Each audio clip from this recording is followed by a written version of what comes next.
Hi guys, Kev with another product information video, and today we're going to be talking about one of our most popular wheel cleaners, and that is Very Cherry Non-Acidic. So this product is available in two versions. We've got the non-acidic one, which is the one we're talking about today, and we also do an acid version of this product as well. Now this is it's a thinner product, so it's not like the bright gel, it's not a gel-based wheel cleaner, but it is highly dilutable. So it comes neat. You can use it neat if you require a really powerful cleaner, but for most maintenance cleans and most regular use you can dilute this. So dilution rates on this product are between 20:1 for really light contamination, light dirt. My normal go-to is 10:1, and then you can dilute it at 5:1 as well if you need a little bit more cleaning power. Now it does come in 500 ml, litres and 5 litres. The 500 ml bottles and the litre bottles now come with foaming triggers as well, so this actually works better with a foaming trigger. With it being a thinner product, you spray it on, it will dwell for a few minutes, but obviously because it's thin, it tends to run off relatively quickly, so you may use this on one wheel at a time as opposed to like the bright gel on one or maybe two wheels at a time. So let's go outside and we'll lick in the bay and give you a how-to. Okay guys, so normally when we clean wheels, we would want to pressure wash them first to remove any loose debris. The reason that we've not done it on this wheel is obviously we want to show you the effectiveness of the product itself. But for regular maintenance cleans, if the wheels are sealed, if they've got a sealant on there or they've got a coating on there, then pressure washing them first will remove a lot of the surface debris. Okay, so I've also got my wheels bucket.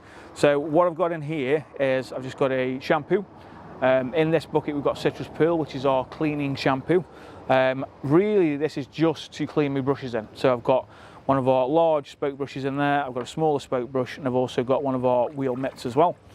Now, if you've got coated wheels or they've got a decent level of sealant on there, you may be able to clean them with just something like Citrus Pearl and a mitt, but for most cleaning properties, you want something like a dedicated wheel cleaner like this one.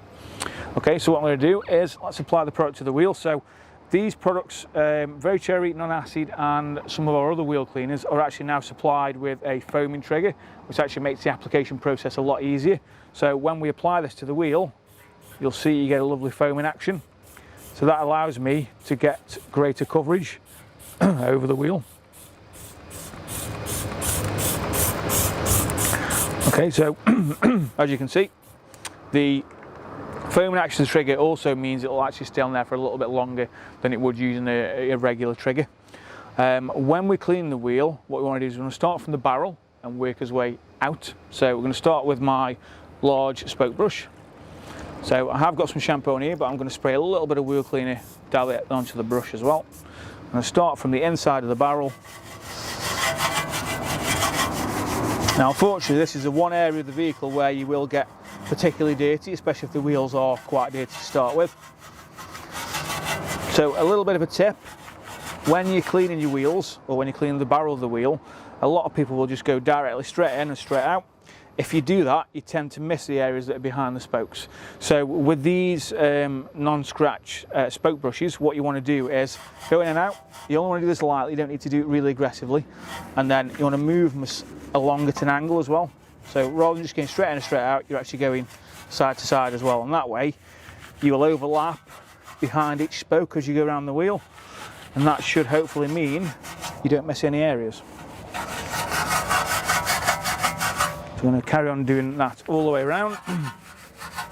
Another good tip as well is always start at either a 12 o'clock or a 6 o'clock position.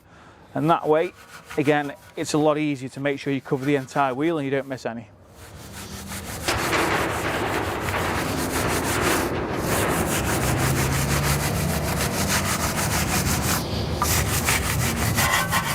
Okay, I'm just going to go and dip that in my bucket for a second. Okay, so now we've done the inside of the wheel, I want to do the face. So the face of the wheel, depending on the level of soiling, you've got two options. We can either go with something like a wheel mitt. So if these delicate finish wheels like these, we could go with a wheel mitt. We could go with a standard detailing brush, whether that's synthetic or a natural hog's hair one. Or we could go with one of our yet to be released. These are going to be the DBS Pro brushes. So these are an ultra soft synthetic bristle brush, which are ideal for really delicate wheels. So again, I'm going to apply a little bit more because as you can see, with it being a liquid base and it's quite warm today, it does run off relatively quickly. I'd normally do this a lot faster. Okay, a little bit onto the brush. Again, starting at the 12 o'clock position, and then we're just going to work around. Obviously you want to make sure you get into all the corners. Another tip with cleaning wheels as well is once you've actually finished, you want to roll the car forwards or backwards half a wheel turn, because a lot of the time, even if you've been as careful as possible, there will be some areas, particularly under the spokes, where you may have missed, and obviously you don't want to drive the vehicle away later on, park it up and then figure out actually I've missed part of the wheel there. So always best to check before you finish for the day. Okay, so again, I'm not applying a lot of pressure with this brush, I'm basically just using it to work the product in.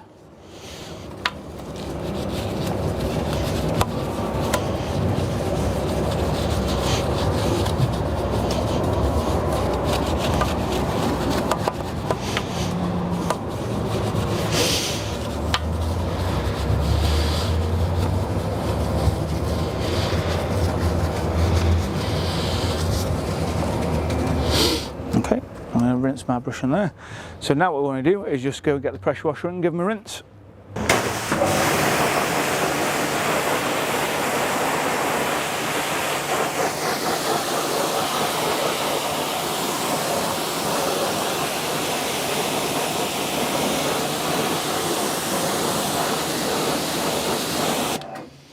Okay, so thanks for watching our quick product information video on Very Cherry non-acid wheel cleaner.